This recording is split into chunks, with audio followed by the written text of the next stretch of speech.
ओम साई राम। श्री साई सच्चरित्र अध्याय 10। श्री साई बाबा का रहन सहन, शयनपटिया, शिरडी में निवास, उनके उपदेश, उनकी विनयशीलता, नानावली, सुगम पथ। प्रारंभ। श्री साई बाबा का सदा ही प्रेम पूर्वक स्मरण करो, क्योंकि वे सदैव दूसरों के कल्याणार्थ तत्पर तथा आत्मलीन रहते थे। उनका स्मरण करना ही जीवन और मृत्यु की पहेली हल करना है। साधनाओं में यह अति श्रेष्ठ तथा सरल साधना है, क्योंकि इसमें कोई द्रव्य व्यय नहीं होता। केवल मामूली परिश्रम से ही भविष्य नितांत फलदायक होता है।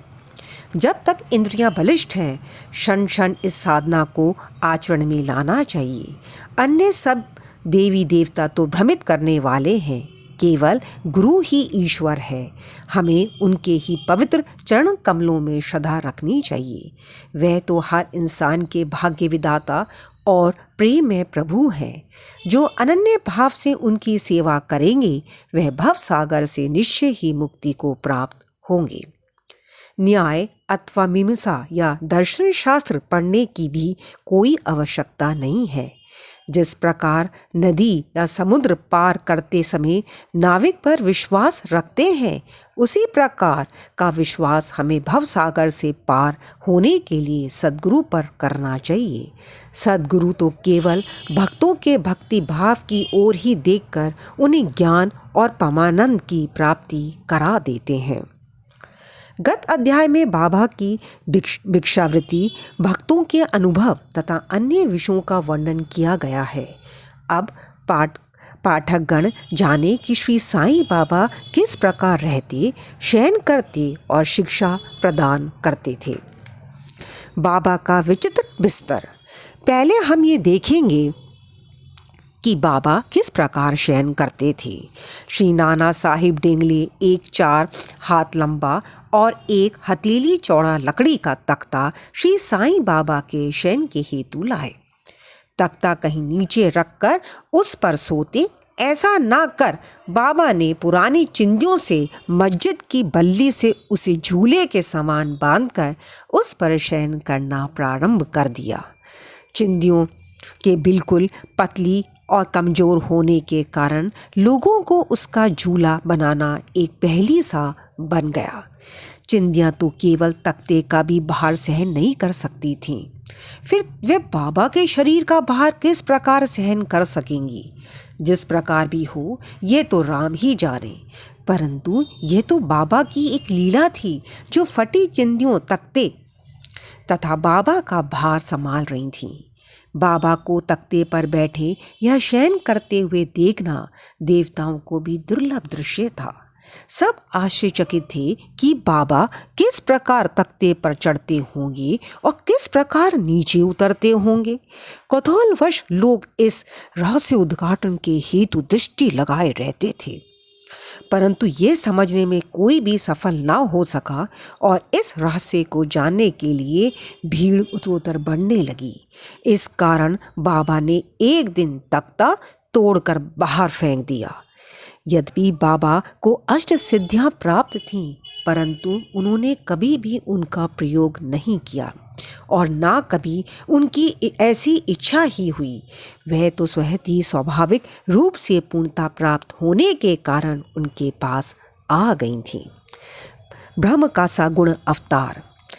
बाह्य दृष्टि से भी श्री साईं बाबा 3.5 हाथ लंबे एक सामान्य पुरुष थे, फिर भी प्रत्येक के हृदय में वे विराजमान थे। अंदर से वे आसक्ति रहित और स्थिर थे, परंतु बाहर से जन कल्याण के लिए सदैव चिंतित रहते थे। अंदर वे संपूर्ण रूप से निस्वार्थी थे। भक्तों के निमित्त उनके हृदय में परम शांति विराजमान थी, परंतु बाहर से वे अशांत प्रतीत होते थे। वे भीतर से ब्रह्मज्ञानी, परंतु बाहर से संसार में उलझे हुए दिखलाई पड़ते थे। वह कभी प्रेम दृष्टि से देखते तो कभी पत्थर मारते, कभी गालियां देते और कभी हृदय से लगाते थे। वे गंभीर, शांत और सहनशील थे। वह सदा दृढ़ और आत्मलीन रहते थे। और अपने भक्तों का सदैव उचित ध्यान रखते थे। वे सदा एक आसन पर ही विराजमान रहते थे। वह कभी यात्रा को नहीं निकले। उनका दंड एक छोटी सी लकड़ी थी जिसे वे सदैव अपने पास संभाल कर रखते थे। विचार शून्य होने के कारण वे शांत थे। उन्होंने कंचन और कीर्ति की कभी चिंता नहीं की तथा सदा ही भिक्षावृत्ति द्वारा निर्वाह करते रहे। उनका जीवन ही इस प्रकार का था। अल्लाह मालिक सदैव उनके होठों पर रहता था। उनका भक्तों पर विशेष और अटूट प्रेम था। वह आत्मज्ञान की खान और परम दिव्य स्वरूप थे। श्री साईं बाबा का दिव्य स्वरूप इस तरह का था। एक अपरिमित अनंत सत्य और अपरिवर्तनशील सिद्धांत जिसके अंतर्गत ये सारा विश्व है, श्री साईं बाबा में अभिभूत हुआ था। यह अमूल्य निधि केवल सद्गुण संपन्न और भाग्यशाली भक्तों को ही प्राप्त हुई, जिन्होंने श्री साईं बाबा को केवल मनुष्य या सामान्य पुरुष समझा या समझते हैं। वे यथार्थ में अभागे थे या हैं। श्री साईं बाबा के माता पिता तथा उनकी जन्म तिथि का ठीक ठाक पता किसी को भी नहीं है, तो भी उनके शिरडी में निवास के द्वारा इसका अनुमान लगाया जा सकता है। जब पहल बाबा शिरडी में आए थे तो वे उस समय उनकी आयु केवल 16 वर्ष की थी।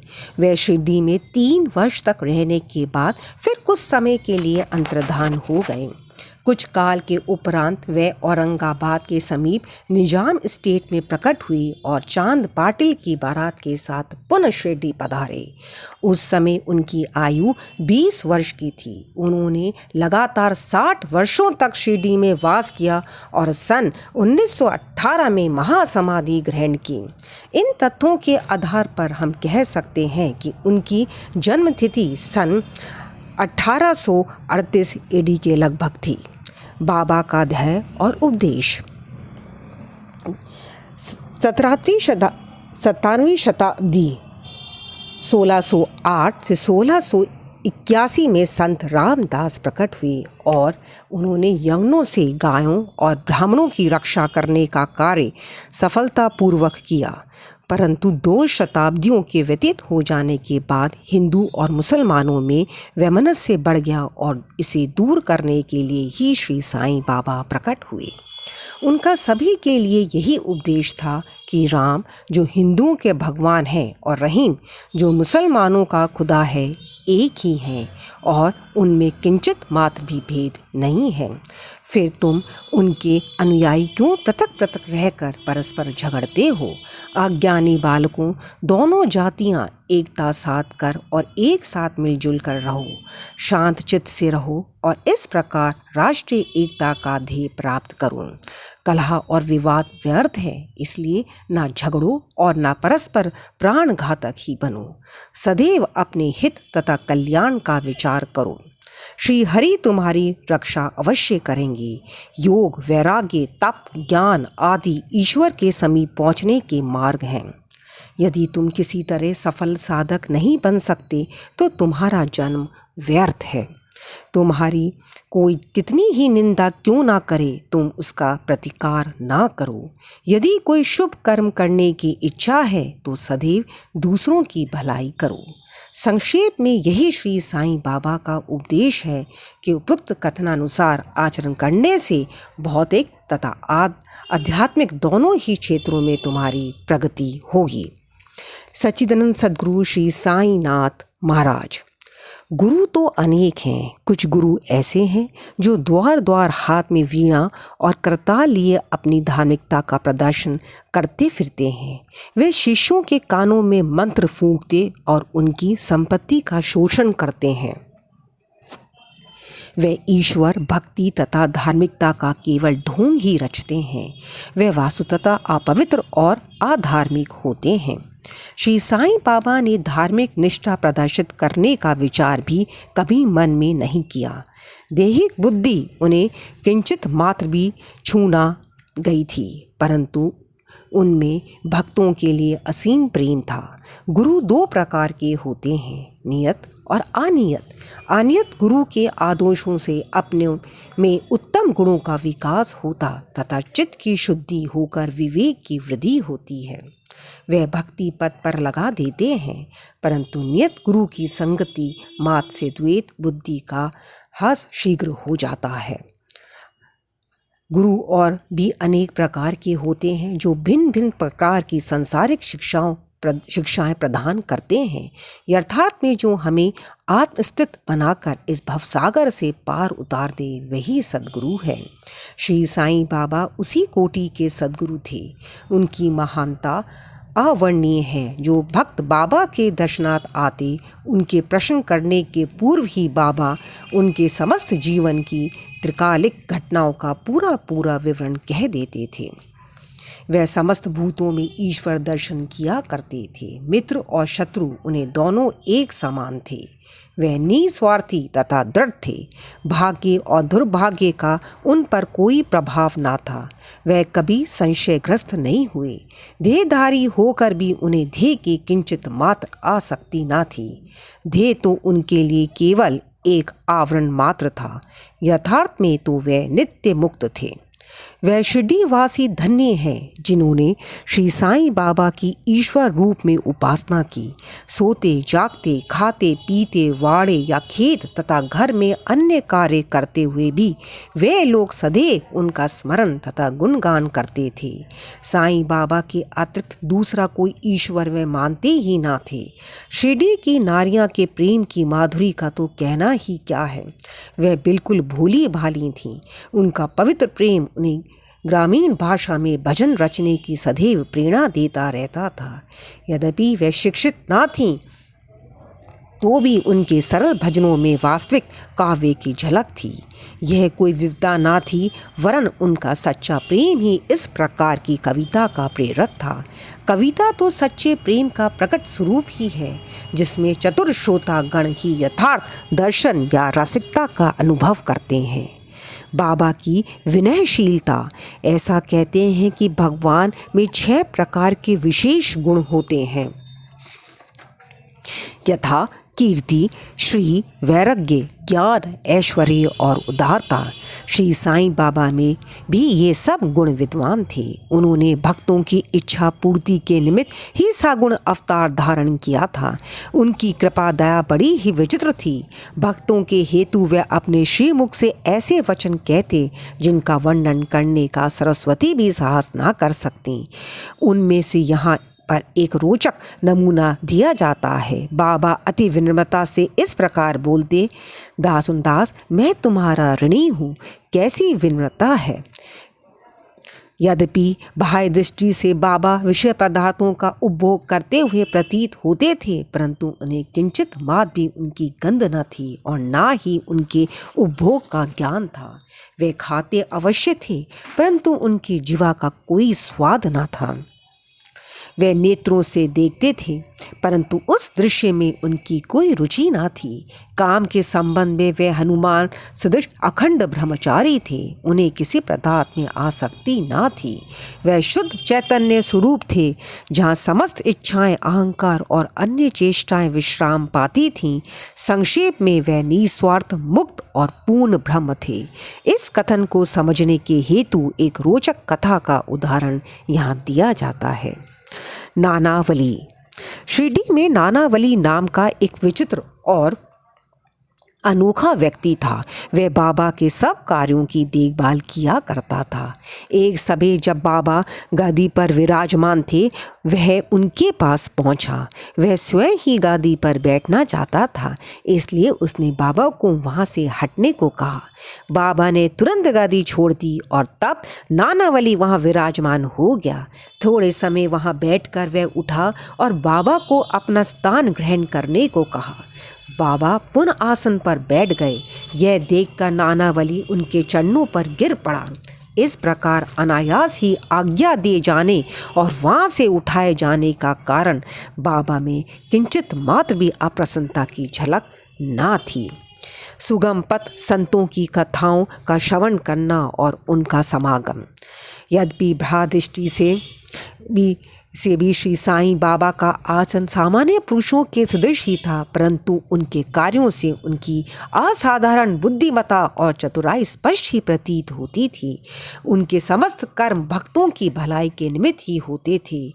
उन्होंने कभी भी अपने भक्तों को किसी आसन या प्राणायाम के नियमों अथवा किसी उपासना का आदेश कभी नहीं दिया और ना ही उनके कानों में कोई मंत्र ही फूका। उनका तो सभी के लिए यही कहना था कि चातुर्य त्याग कर सदैव साईं साईं स्मरण करो। इस प्रकार आचरण करने में समस्त बंधन छूट जाएंगे और तुम्हें मुक्ति प्राप्त हो जाएगी। पंचाग्नि तप त्याग स्मरण अष्टांग योग आदि का साधी होना केवल ब्राह्मणों को ही संभव है। मन का कार्य विचार करना है, बिना विचार किए वह एक क्षण भी नहीं रह सकता। यदि तुम उसे किसी प्रकार में लगा दोगे तो वह उसी का चिंतन करने लगेगा और यदि उसे गुरु की अर्पण कर दोगे तो वह गुरु के संबंध में ही चिंतन करता रहेगा।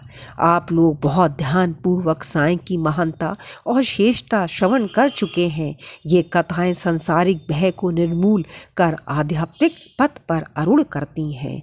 इसलिए इन कथाओं का हमेशा श्रवण और मनन करो तथा आचरण में भी लाओ। सांसारिक कार्यों में लगे रहने पर भी अपना चित्त साईं और उनकी कथाओं में लगाए रहो, तब तो यह निश्चित है कि वे कृपा अवश्य करेंगे।